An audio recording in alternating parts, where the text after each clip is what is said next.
Byrjuðum að setja upp jólaskrauta svona í október, miðjan október eða svo. Þá höfum við mánuð til stefnu þangað til að öll ljósin eru kveikt og miðað við magnið sem við þurfum að setja upp, þá þetta stundum svolítið tæft. Þetta einhverjir margir kílómetrar af ljósasnúrum sem við höfum sett í tré og bjöllur og út allt. Kransarnir tala nú þá.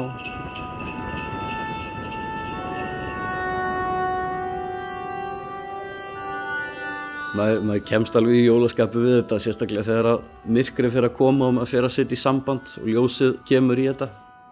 Það birtir svo mikið upp morguninn hjá manni.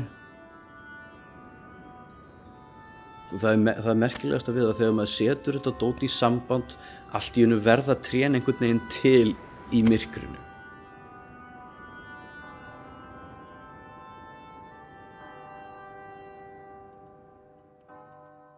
Það sem brennur helst á okkur núna í kjarabaráttunni stytting vinnuvikunnar.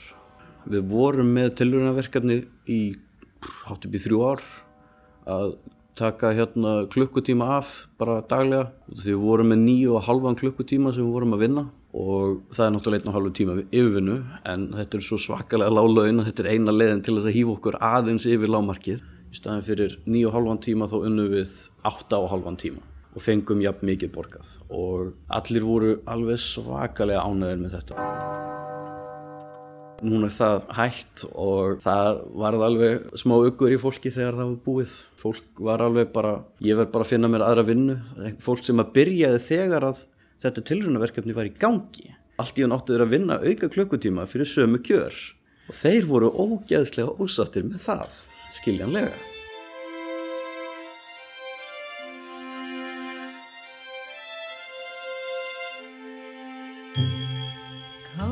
Já, við skreytum heima en maður náttúrulega orðið svolítið þreyttur á þessu að hafa verið allan daginn að þessu í vinnunni. Við drógum núna upp kassana af skrautinu yfir helgina og við settum saman jólatréð og þá var ég bara svona góður þangað til einhvern tíma seinna í vikunni þangað til að við setjum í þetta. Strákarnir hafa svo svakalega gaman að þessu heima en annars væri maður kannski ekki að þessu.